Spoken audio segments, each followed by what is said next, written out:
Bien. Vamos. Luces apagados. Cámara. Graba. Sonido. Grabando. Grabando.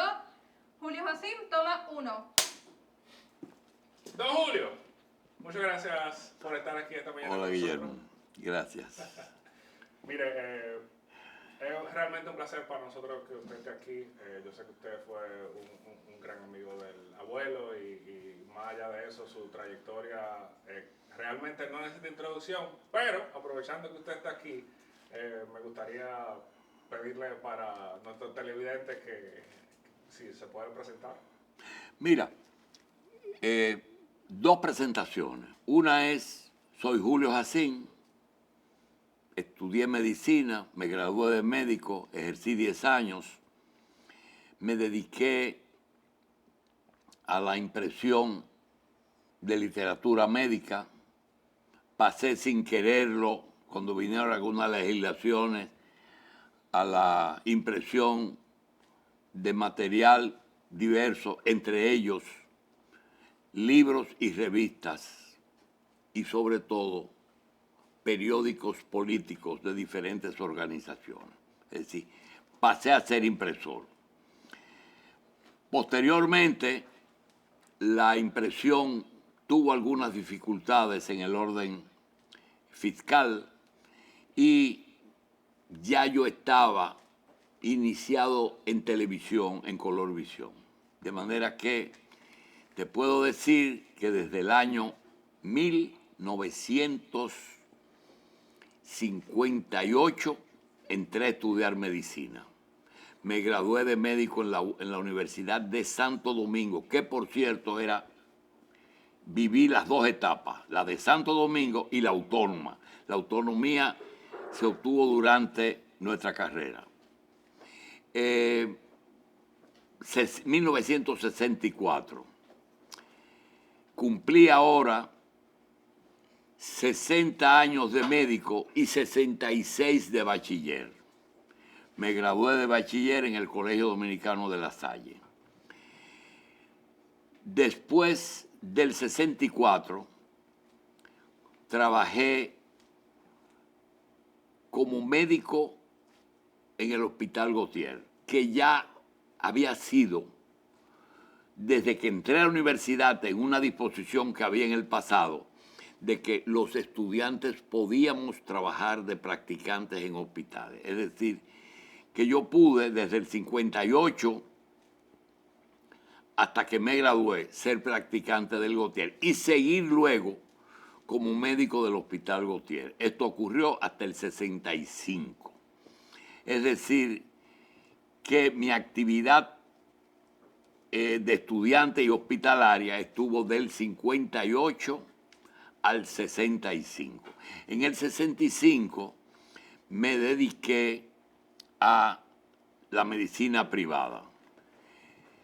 Tenía una clínica y la concepción que tenía era un poquito de medicina social en el área del puerto, en la Vicente Noble. Ahí hicimos algunos acuerdos con los tres grandes sindicatos de el puerto, que era el sindicato de Arrimo Nacional, el sindicato de Abordo Nacional, el de Arrimo Poasi y el mecanizado de Sinamoa. Los tres le ofrecíamos atención médica a cambio de una iguala. La iguala era 25 centavos por turno que ellos tenían en los barcos.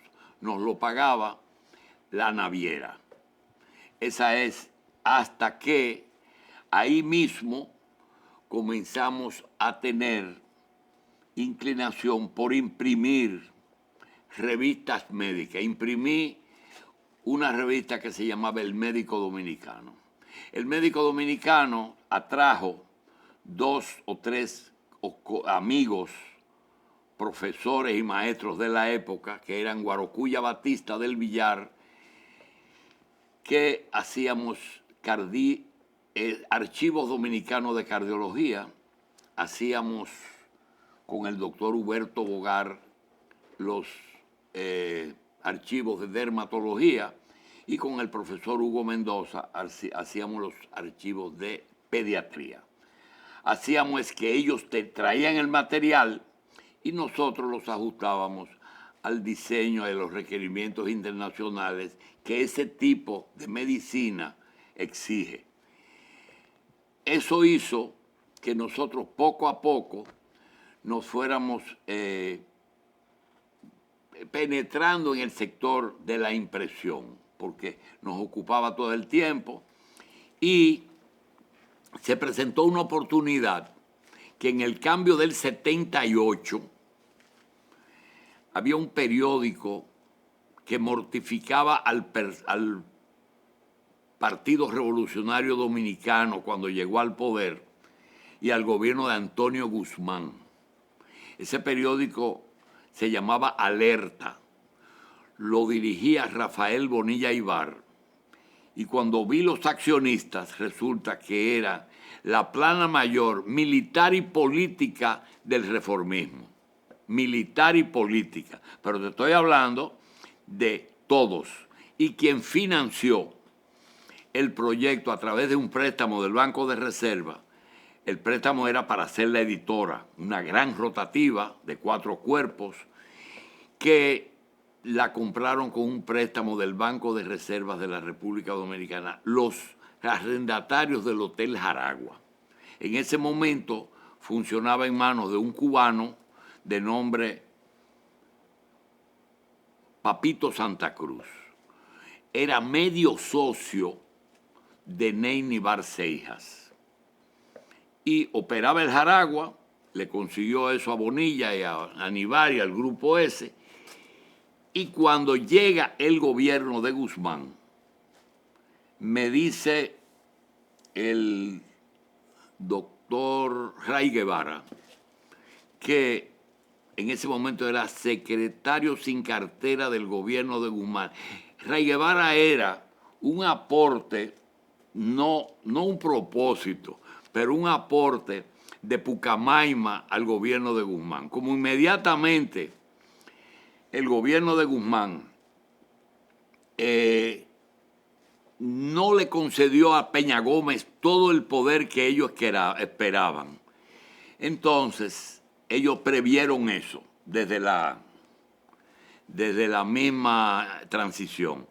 Entonces se nombró a Rafa Cáceres, a Milton Ray, a Sonia Guzmán y a José María Hernández, Federico Enríquez Gratero, un grupo que era egresado en su mayoría de la Universidad Pontificia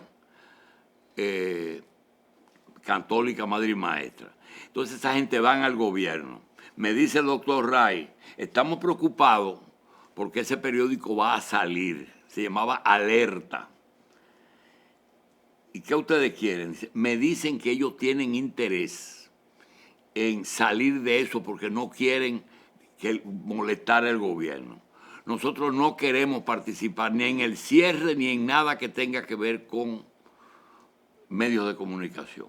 Entonces yo fui al hotel Jaragua, hablé con el cubano y me dice, pero hay una cosa, si tú asumes el préstamo del Banco de Reserva, que se le debe totalmente, y si hablas con Bonilla Ibar, puedes asumir la editora. Efectivamente, hablé con Bonilla. Bonilla me dijo, yo no tengo problema porque yo no puedo pagarle al banco.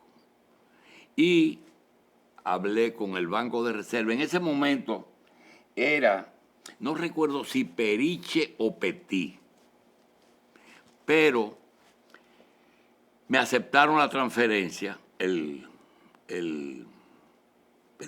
préstamo. Entonces yo asumí Alerta, pero Alerta era un monstruo y yo no lo podía usar solamente para revistas médicas. ¿Qué hicimos? Entonces empezamos a traer todos esos periódicos provinciales que los periodistas hacían en sus provincias. Y lo hacíamos, 300 pesos, 400 pesos, 1.000 ejemplares, 2.000 ejemplares, pero tampoco era suficiente. Entonces decidí hacer un periódico que se llamó Caña Brava. Ese periódico pasó las 1001 noches porque fue mensuario, semanario, medalaganario, diario inclusive. Cuando voy al Palacio, hablo con la gente del gobierno, ya no con Milton, sino con el sector, y le digo, bueno, ya el taller está en manos nuestras, ahora necesitamos que el gobierno nos ofrezca algún tipo de ayuda. Dice, ¿y qué ayuda puede ser? Digo, muy sencillo, hay una reforma educativa que implica que el gobierno les regale libros a los estudiantes y que en ese momento no existían las licitaciones, que por lo menos los libros de alfabetización nos los den y con eso nosotros podemos pagarle al banco. Bueno, pero el gobierno entró en una etapa rara, que yo le llamé la España boba, porque no se resolvía nada. ¿Eso era cuando Guzmán? No, Antonio Guzmán no se resolvía nada. No era malo, era un buen gobierno, pero no se resolvía nada. Se pasaba el problema peleándose entre el partido y en el gobierno solamente estaba Sánchez Baret y Jacobo Magluta, que era el vice. Lo habían puesto en corde. El asunto es que no me cumplieron. Entonces, nosotros fuimos al banco y le entregamos la dación de pago del préstamo, pero ellos hicieron una concesión y una rotativa de 4 cuerpos, solamente se le entregó en dación 2 y nosotros conservamos 2. Con eso, nosotros estuvimos manejándonos desde el 78 hasta los años 90 con una editora, y en la editora habían, en la capital, varios editores de libros que eran Miguel Coco, que tenía Alfa y Omega, José Israel, que tenía Taller, José Israel Cuello, que tenía Taller, nosotros que teníamos Cañabrava, y luego Corripio compró a un español, contrató que él le haga entonces él hizo la editora Corripio, que él la hizo a un nivel que nosotros quedamos chiquitos porque fue algo hecho con recursos y con experiencia de España. Esa es más o menos la parte que tenía que ver con la transición de médico a editor médico y la participación en política. En el año 84, aquí hubo un momento en que se iba a hacer lo que se está haciendo ahora, una reforma fiscal que recomendaba el Fondo Monetario. Y el gobierno lo hizo muy mal porque pensó que haciéndolo un fin de Semana Santa, la gente no se iba a dar cuenta. Y un grupo, que fue cuando nació el Falpo y la izquierda y eso, se dieron cuenta y armaron lo que se llama el levantamiento del 84. En ese momento, nosotros fuimos invitados por Miguel Ángel Velázquez Mainardi, que tenía un programa en el Canal 9. Me dijo, como tú estás haciendo Caña Brava y ya estás en lo político, vamos a hablar un poco de esta situación. Cuando conversamos en el programa, terminamos, me dice producción, mira, Manolo Quirós y Mario Peña, que eran el administrador y el director del canal, quieren hablar contigo. Voy y me dice, Julito, ¿tú quieres hacer un segmento en el noticiero? Digo, mira, yo quiero que ustedes le pregunten a Popi. Dice, no, pero nosotros tenemos, porque Popi Bermúdez era el dueño del canal, y él iba los miércoles. Entonces, el miércoles que fue, hablamos, los tres, y nos quedamos haciendo enfrentando la crisis. No le gustó al doctor Jorge Blanco y a su equipo que por qué le ponen crisis a su gobierno. Resultó que el gobierno de Jorge Blanco vio mal eso, pero a la vez el gobierno de Jorge Blanco fue a Washington, le pidió al presidente Reagan su intervención en una visita que fue la visita más formal que ha hecho un presidente a Washington. Invitaron unos periodistas, nosotros fuimos, vivimos esa experiencia. Hubo hasta una recepción con bailes y artistas. ¿Sabes que el presidente era, en ese momento, era Ronald Reagan? Y Reagan era actor. Y nos dio una noche a la misión dominicana, hasta un fiestón allá. González Fabra era el director de Relaciones Públicas. El presidente le entrevistó Barbara Walters en Washington. Cometió un error y le dijo, nosotros queremos saber cómo usted ve la intervención norteamericana del 65.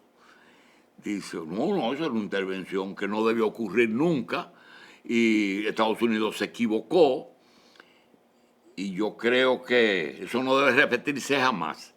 Entonces ella le dijo, yo no sabía que ella estaba muy relacionada con la línea política de Estados Unidos y le dijo, presidente, usted sabe que usted es presidente porque se hizo esa intervención. En caso contrario, hoy eso estaría en manos de la Revolución Cubana. Le dijo en el aire Barbara Walters a Salvador Jorge Blanco, que empezó a hablar de la independencia, de la restauración, de la intervención norteamericana. Hablar muchas de esas cosas que son para nosotros importantes, pero que para ellos estaban esperando otra respuesta. Tuvimos ahí, esto es algo que... La cortina y el modus operandi de Estados Unidos siempre ha sido desestabilizar las naciones y entonces meterse en los asuntos. No, porque el tema fue que había que saber primero el por qué Estados Unidos interviene. Y Estados Unidos, todavía después, las mismas gente de la embajada nos preguntaban a la gente de la prensa, acá, ¿por qué tú crees que hubo una intervención? Dice, bueno, la causa principal fue la siguiente. ¿Por qué Estados Unidos interviene en el 65? El 24, en septiembre, un grupo de dominicanos más o menos apoyados por Estados Unidos y un grupo de hombres de empresa deciden derrocar el gobierno de Juan Bosch después de 7 meses de gobierno. Yo no quiero entrar ahora en las razones y la forma en que se manejó Bosch 7 meses. No quiero hablarte de eso, pero sí te puedo decir que derrocan el gobierno. Cuando vienen, Estados Unidos no está presente, estamos hablando de abril 24 al mediodía, una locución de Peña Gómez a la calle, al pueblo, a quitar el triunvirato, y hay algo que fue que había un acuerdo para derrocar al gobierno de Bosch, pero no hubo un acuerdo para sustituir el gobierno de Bosch. Entonces hay dos corrientes. Una corriente de San Isidro, que estuvo de acuerdo con el derrocamiento, pero ellos querían elecciones. Y el otro sector que dirigía Peña con algunos militares exigía la reposición del gobierno de Bosch. Fue una genialidad el ponerle movimiento constitucionalista, porque eso fue lo que le dio al movimiento una condición de legalidad que en el mundo entero no podían negarse a un golpe para reponer la Constitución. Y eso fue lo que hizo que en ese momento se apoyara el mundo entero esa intervención. Pero hubo un problemita, y es que la discusión entre los dos sectores seguían sobre quién gobernaba. si la reposición o las elecciones. Entonces, en ese momento se dividen esas fuerzas y los constitucionalistas se limitan a lo intramuro, no tienen ningún tipo de representación en el país y San Isidro ocupa el país entero. Cuando Estados Unidos ve que si numéricamente San Isidro obtenía dominio, era cierto también que el movimiento constitucionalista tenía el apoyo internacional. Entonces, ellos ven que se forman unos comandos allá adentro, los comandos constitucionalistas. Pero cuando la embajada habla con el doctor Peña en medio de la crisis, estoy hablando de 24, 25, 26, 27, Peña le dice, señores, es que el movimiento armado no está ya en manos del PRD, está en manos de comandos constitucionalistas. Ellos averiguan y ahí es que surgen los 50 nombres que Johnson lee. Johnson, estoy hablando del 65, ya estaba muerto Kennedy. Lee 50 comunistas que están infiltrados y dominando el movimiento constitucionalista dominicano. Ven un peligro de que Fidel Castro extienda su revolución a República Dominicana. El Che no se sabe dónde estaba, no se sabía que estaba en Bolivia, pensaban que estaba aquí.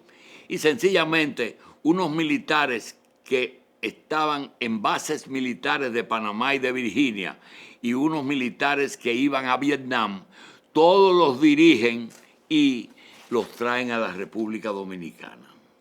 Y hay la intervención real, el peligro de la penetración y dominio del régimen cubano y comunista aquí. Esa es esa parte que culmina con un acuerdo.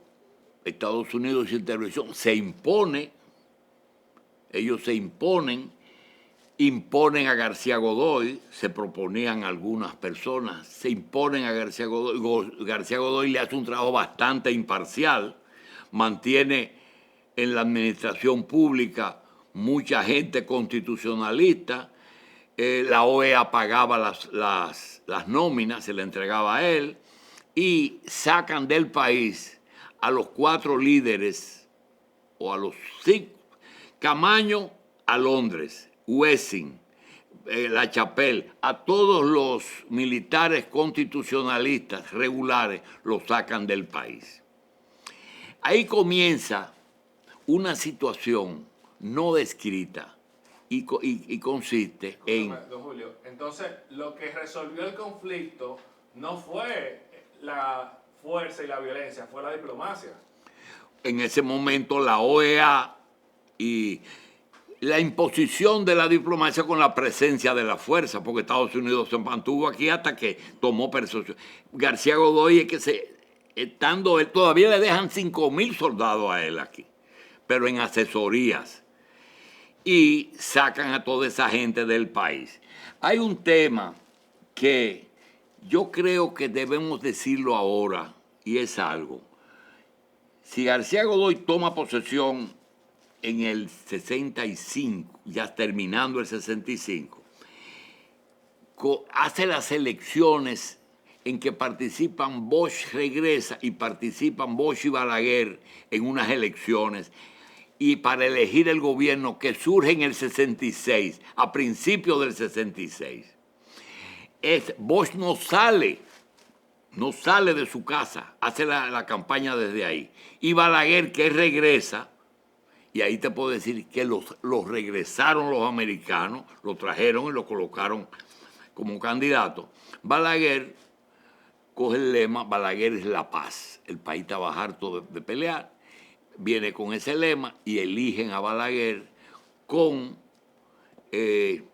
mucha gente de sectores que no querían pelear. Finalmente, se inicia el gobierno de Balaguer. Y esos 12 años, hay que hacer una curva de violencia desde el 65, desde el mismo García Godoy, hasta el 78. Si tú coges y buscas los muertos, tú te vas a encontrar que la mayor cantidad de muertos de Balaguer ocurrieron en los 3 primeros años. Y los últimos se fue bajando bastante. ¿Qué fue que pasó? Hubo una eliminación física de personas que la Agencia Central de Inteligencia no querían que tuvieran incidencia política aquí. Y comenzaron a eliminarlo. Por ejemplo, los militares que estaban confinados, los que no fueron nombrados, pero no los querían en cuarteles, que se fueron al Matún, de que a un cementerio, a un homenaje a muertos, militarmente lo atacaron las fuerzas regulares, apoyados por fuerzas americanas que estaban aquí. Cuando vienen ahí y lo alojan en lo que hoy es la base naval de Sanssouci, y le dicen, ustedes pueden salir de día, pero tienen a las 6 de la tarde que volver. En la entrada y la salida eliminan como 5 o 6 oficiales. Lo matan en la calle y como a Pichirilo y a esa gente. Después ustedes se leen, pero no aparecen quienes lo matan, sino desconocidos. En el 73 se le ocurre la infeliz idea al Movimiento Popular Dominicano de un canje de unos militantes de izquierda que estaban presos, y se le ocurre irse al Mirador y secuestrar a Donald J. Crowley, el agregado militar de los Estados Unidos. Lo toman y piden un canje, y el gobierno de Balaguer acepta soltar a la persona. Con el obispo manda un grupo a México en un avión, y de ahí se van a Europa. ¿Qué pasó? Pasó lo siguiente. Posteriormente vimos una lista que tenía el Departamento Nacional de Investigaciones que decía que al lado, fulano de tal, DJC, eso era que participó en el secuestro de Donald J. Crowley. Bueno, al papá de Guido, a la mujer, no era esposa, la esposa era doña Carmen, la mamá de Guido. Él tenía una pareja allá y los picotearon en Bruselas. La CIA. Donde quiera que apareció un miembro del MPD, Amin Abel, todo eso que te mencionan de los muertos de Balaguer, sí él tuvo culpa, porque él sabía que era la CIA que lo estaba eliminando. Todo el que participó en el secuestro activamente fue eliminado físicamente. Y Balaguer cargó con esos muertos. Y esos son los que te hablan de que fue la gran persecución. Eso fue lo que ocurrió. Ahora, ¿qué pasó a la muerte de Trujillo? A la muerte de Trujillo... Que bueno, Trujillo lo pusieron y lo quitaron los gringos. No, Trujillo en el 30 era jefe de la guardia, lo hacen, y en el año 1961, si tú te lees la historia, no hay nadie de izquierda.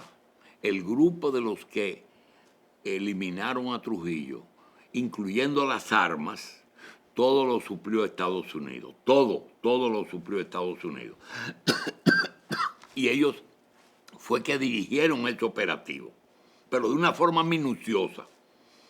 Fue tanto que hay una anécdota no publicada de que el doctor Robert Reed Cabral, resulta que los Reed Cabral era un hombre de los americanos, Donald y su familia. Donald fue miembro del Consejo de Estado, presidente del triunvirato, y después fue canciller de Balaguer, porque Balaguer sabía quién era Donald. Entonces, Annie era funcionaria del consulado. Y Robert era un médico, que por eso se llama Robert Reed Cabral, que tenía conocimiento, pero no era activo político. Cuando matan a Trujillo, van a la casa y cogen a Robert preso. Pero lo torturan, se dan cuenta quién es Robert Reed, el servicio de inteligencia de Trujillo, de lo que queda de Trujillo. Y le dicen, doctor, vaya y suicídese en su casa, para nosotros evitarlo. Y Robert Reed se corta las venas en el baño de su casa.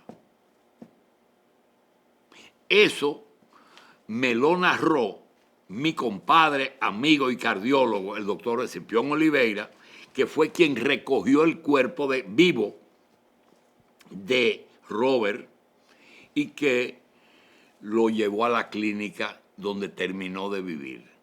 Era casado con la doctora Ligia Reed, que murió recientemente, una famosa pediatra, y que yo les recrimino a los Reed Cabral, a la gente de Reed y compañía, que eran los dueños. Nunca le han hecho ni una misa, ni a Donald ni a Robert.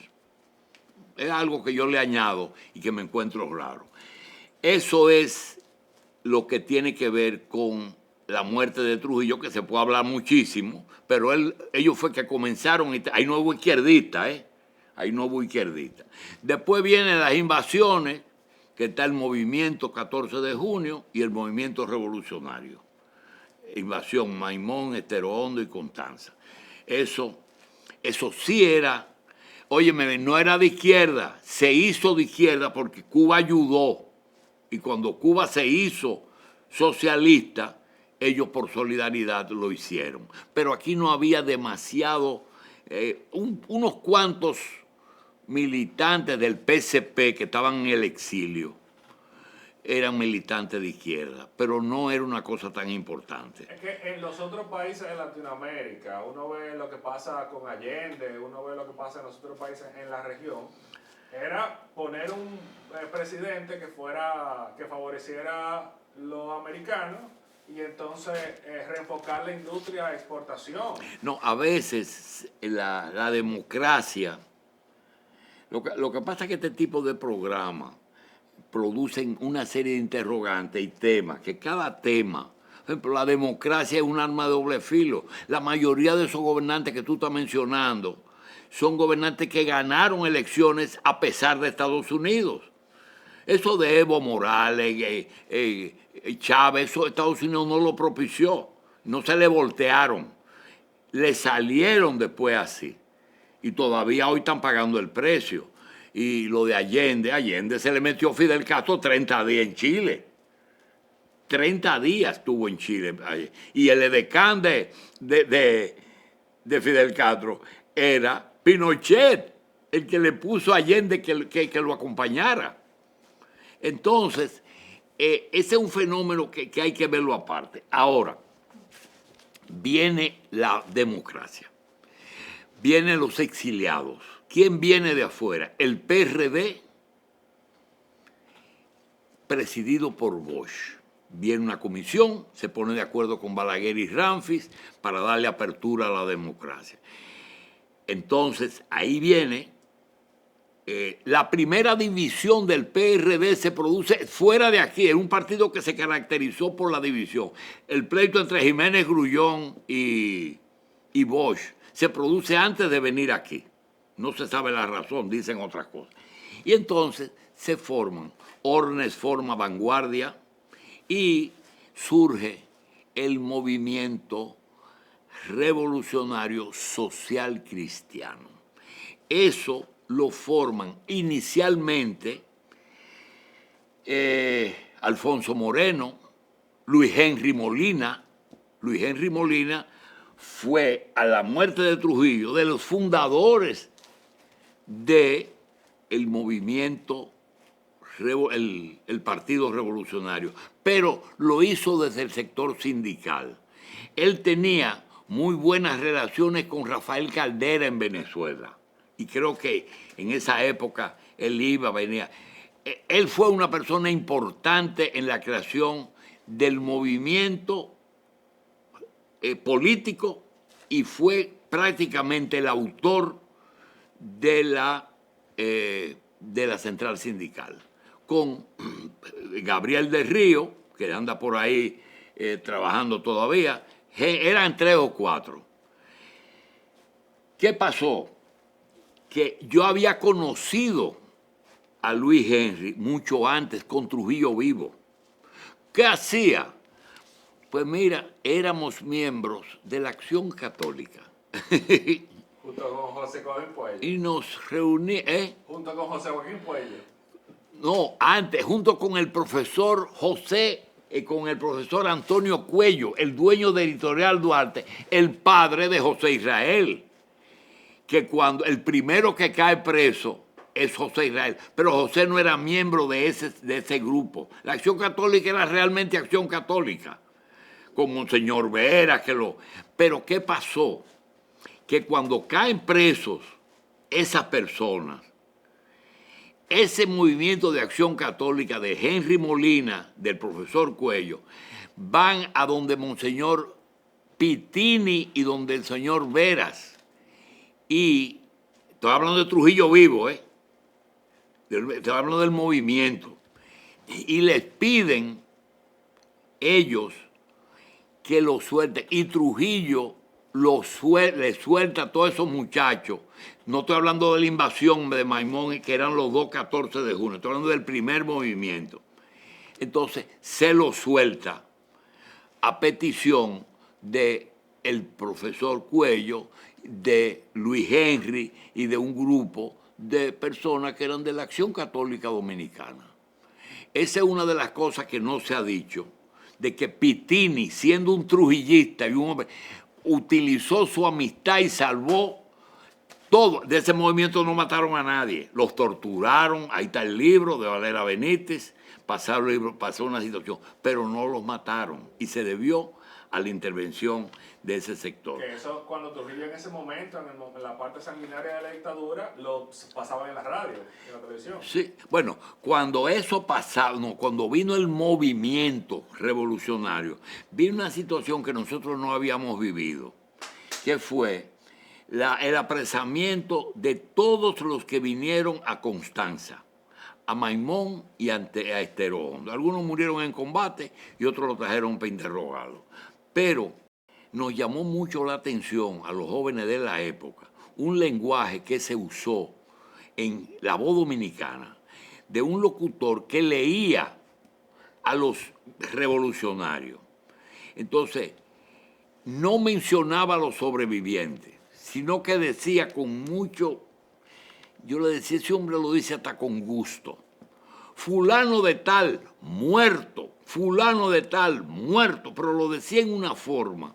Leía entonces los muertos, que eran personas que Ramfis, que era sanguinario, le exigía a sus amigos que torturaran a esa gente y ellos mismos le quitaban la vida. De todas formas, él se va, lo lleva a Hacienda María a los que están presos y los mata a todos ahí en Hacienda María, los que quedaban. Hay también otro grupo que se asiló en la casa de Robert Rick Cabral, que se pusieron preocupados porque la sirvienta le dijo que en el colmado le estaban preguntando por qué estaba comprando tanta comida. Entonces ellos se fueron a pie por las Cervantes, cogieron la Bolívar y cuando iban frente a la ferretería Reed, ahí frente a la casa de Pepín Corripio, la casa de la familia Pepín, frente al Parque Independencia, ahí los mataron a los 3. Esas son cosas que están escritas y que ahí está la placa.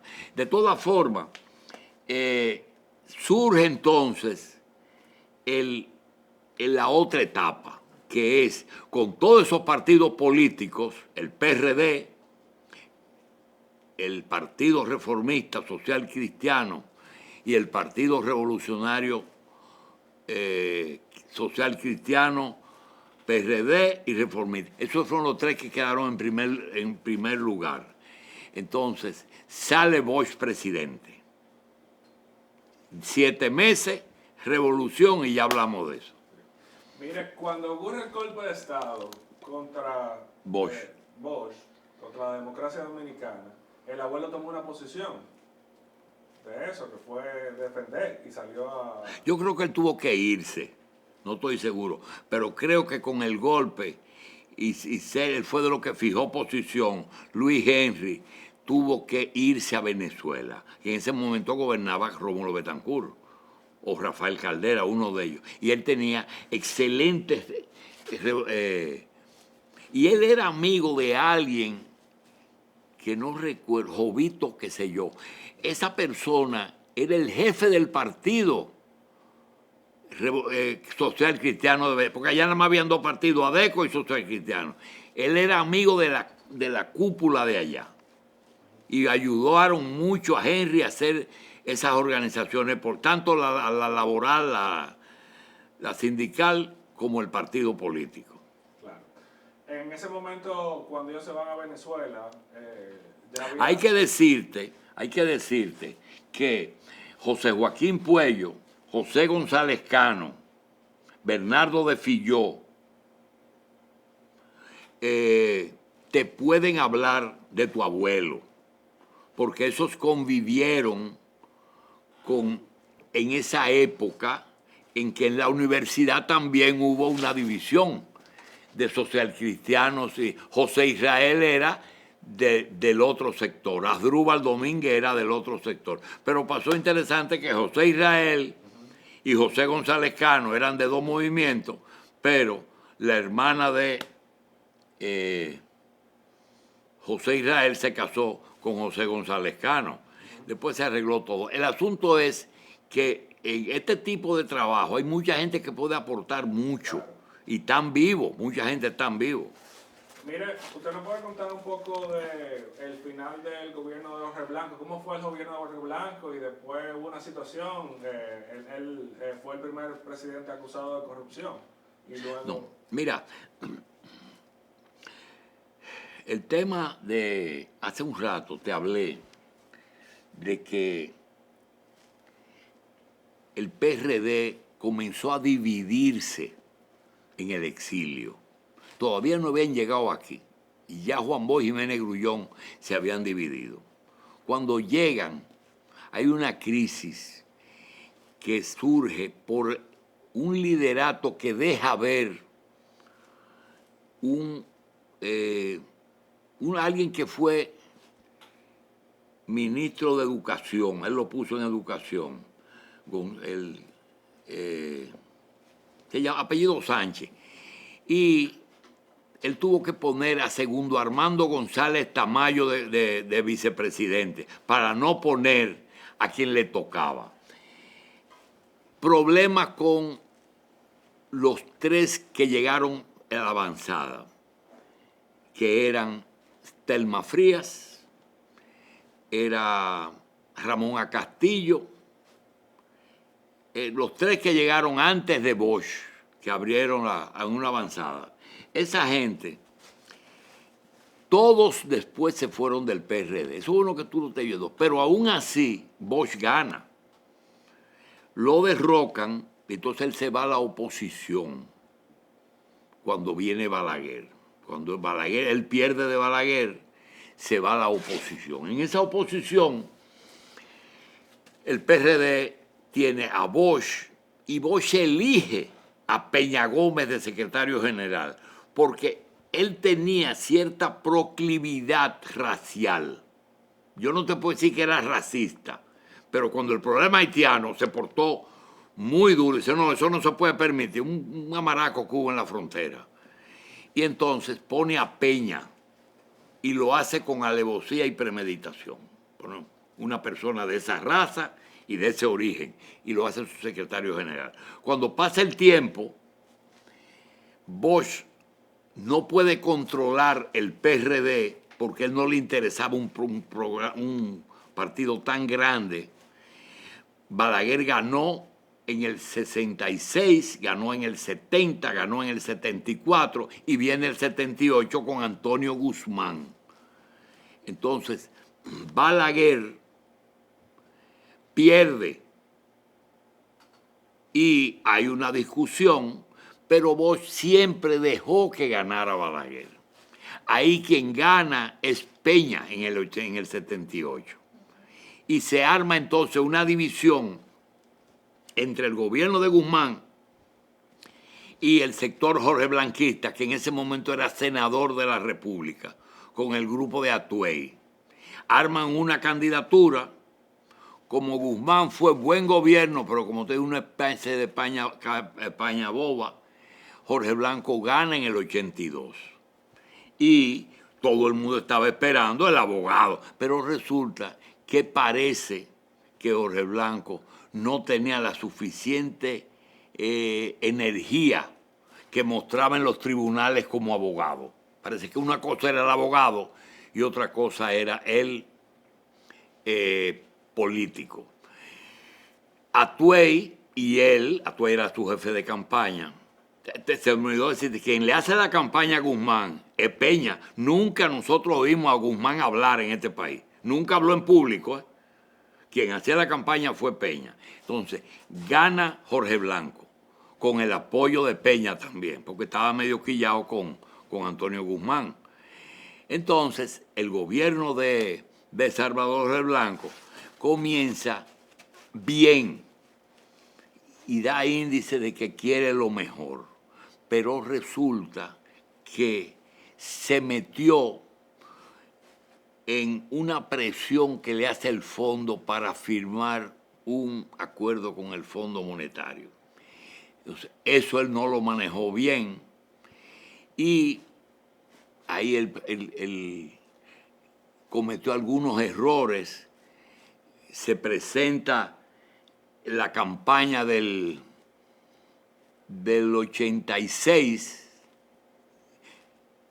86 es para sustituir a Guzmán, el enemigo de Guzmán. Pero el 86, el doctor Jorge Blanco tiene una particularidad, que es oposición total del gobierno, de su gobierno. Y hasta luego fue tal que hasta los presos políticos que la CIA había ordenado tener presos aquí en el gobierno de Guzmán, los soltó. Y Antonio Guzmán se pelea con Jorge Blanco. Dicen que una de las causas que ocasionaron su suicidio fue que Jorge Blanco le dijo: arregla tu vaina porque yo voy a someter tus hijos a la justicia. Y que él se sintió mal, dicen, eso no se fue confirmado nunca. Entonces Jorge Blanco comete el error de que él coge a Balaguer en unas caravanas que tenía en el sur y lo apea del helicóptero y pone a Balaguer a caminar en una camionetica en Pedernal, en todo el sur. Balaguer tuvo que hacer su campaña en camioneta. Eso dicen que Balaguer se lo guardó y que fue la causa que produjo la persecución política, porque fue una persecución política. El gobierno de Jorge Blanco tú lo puedes acusar de muchas cosas, pero no de haber cometido actos de corrupción que ameriten que fue la primera vez que el presidente, el ministro de las Fuerzas Armadas, se metieran presos y que se condenaran. Hasta que vino Hipólito, que después dijo: aquí los presidentes no deben de caer presos. Entonces, eso produjo el tema de la llegada de Jorge Blanco a la cárcel. Hay algo que yo no quisiera dejar pasar. Mira, mucha gente desconoce que tu abuelo era una persona íntegra. Cuando viene el problema de la lucha del Consejo de Estado y luego de García Godoy, a él lo tenían. Luis Henry era el hombre del sindicalismo aquí. Y le ofrecían de todo y nunca aceptó ningún tipo de beneficio. Tanto que una vez que él y yo íbamos por la calle Santiago, me dice: Julio, ¿tú ves ese solar que está ahí? Ese solar me dijeron que si yo lo quería, me lo vendían y que yo podía hacer mi casa. Y digo, Luis Henry, ¿por qué tú no lo hiciste? ¿Te lo venden o te lo regalan? Me dice, no me lo vendían. Pero yo no lo voy a coger, porque eso me lo van a recordar todos, toda la vida. Pues yo quiero que tú sepas que yo le dije, ¿quién fue que te lo ofreció? Me dice, el gobierno a través de bienes nacionales. Eran 400 metros. Santiago, esquina Mahatma Gandhi. Y yo fui y compré los 400 metros yo. Pasado el tiempo, ya era el 66 o el 67, había pasado, ya estaba Balaguer gobernando. Yo fui, dividí el solar y le dije, Luis Henry, tú tienes medio solar que si yo lo compré, no te preocupes, mira los papeles, lo compré, lo pagué, no hubo problema, y yo te quiero que tú, entonces, espérate, entonces, ¿y cuánto fue que tú? No, yo te lo quiero dar porque yo compré eso a no, señor, y me pagó la mitad del solar que se usó. No hubo forma de que él aceptara ni favor de gobierno ni el favor que hicimos nosotros, ninguno. Él era muy delicado en ese asunto. Y lo mismo pasó con el asunto de las fundaciones alemanas. Ahí había mucho dinero y los alemanes de la Konrad Adenauer se vieron obligados a mandar un delegado que se llamaba Otto Walsh. Otto Walsh era amigo de Henry y amigo de Gabriel del Río.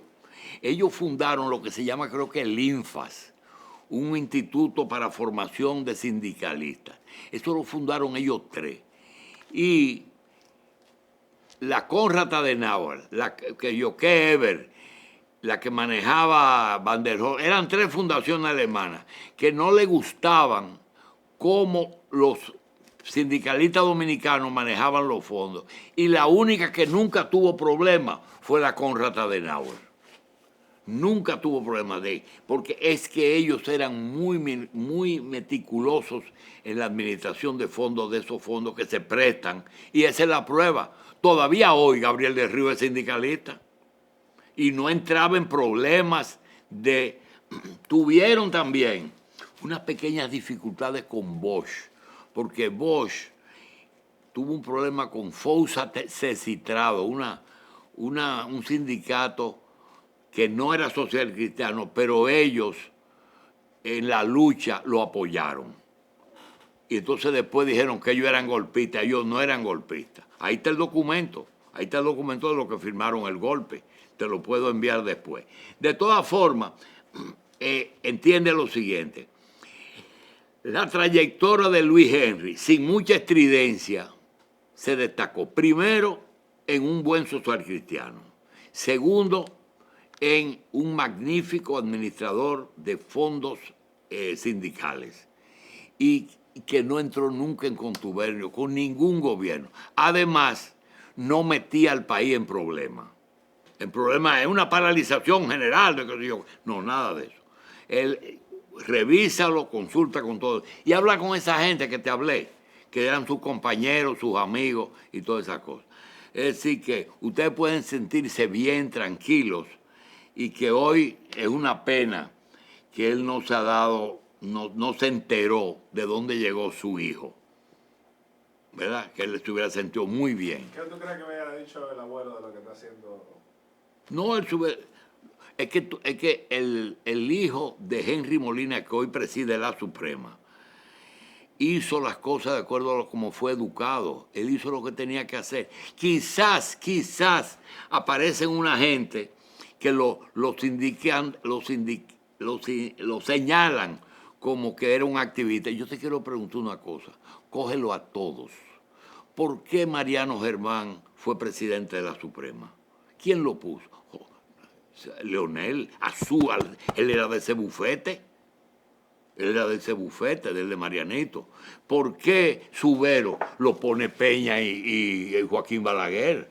Es decir, se estila que sorpresivamente los presidentes de las altas cortes vienen de los partidos, pero en el caso de Molina, era el que tenía más base para hacerlo, porque él primero fue de la escuela creo que de la magistratura. Él dirigió algo antes que le dio suficiente experiencia, escuela de la judicatura.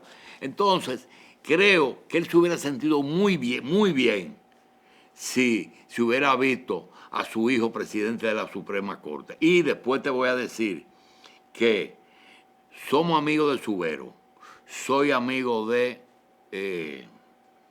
Mariano Germán y soy amigo de Milton Ray. Así que son los 4. Con el único que tengo que no he podido averiguar la razón de que llegó ahí fue el actual presidente del Tribunal Constitucional, que viene de la Suprema. Pero te quiero decir que los 4 presidentes de altas cortes, nadie los puede señalar. Y en el caso de Luis Henry, el actual, se ha desempeñado, a pesar de que ha tenido de otros sectores pasándole un pleito que no es de él, el pleito de Leondel y de Danilo, ha hecho las cosas en una forma impecable. Le queda solamente una cosa, pero eso no tiene solución, que es lo inmobiliario. Bueno, por ahí. Don Julio, yo realmente no tengo palabras para agradecerle que usted venga y comparta esto. Yo le trato de explicar a todo el mundo que la historia de las personas que la han vivido tiene un matiz diferente, porque realmente toda esta democracia y todo el sistema, que es imperfecto, que seguimos modificando, que queremos que mejore, pero cuando uno analiza de dónde venimos y toda esa gente que ha tenido que sacrificar literalmente su vida para llegar aquí, yo creo que eso es importante que... Yo no me quiero ir sin decirte 2 cosas, pero eso está sujeto a que lo confirmen y que le quiten el sentimiento político. Que revisen aquí en República Dominicana 2 sectores. El sector judicial desde Trujillo. Aquí hay gente que te dice, Hipólito Herrera Villini. Hipólito Herrera fue presidente de la Suprema cuando Trujillo. Manuel Ramón Ruiz Tejada fue presidente de la Suprema cuando Balaguer y fue presidente del Tribunal de Tierra cuando Trujillo. Pero Ruiz Tejada, que fue mi suegro, me enseñó algo que me vale hoy. Y es que cuando Trujillo, cuando las cosas iban a los tribunales altos, ya los problemas estaban resueltos. No le dejaban a los jueces algo que no sea la solución, ni tenían que llamar jueces ni decirle nada. Y con Balaguer, él respetó a los jueces. Y estos 3 han sido totalmente independientes. Naturalmente, tú dijiste, nadie es perfecto. Y donde hay tribunales colegiados, hay una pandemia, porque afecta a todos, que consiste en que siempre hay alguien que se considere más adecuado para el cargo de sus propios compañeros. Eso es así. Ocurrió hasta con la propia Miriam Germán y Marianito.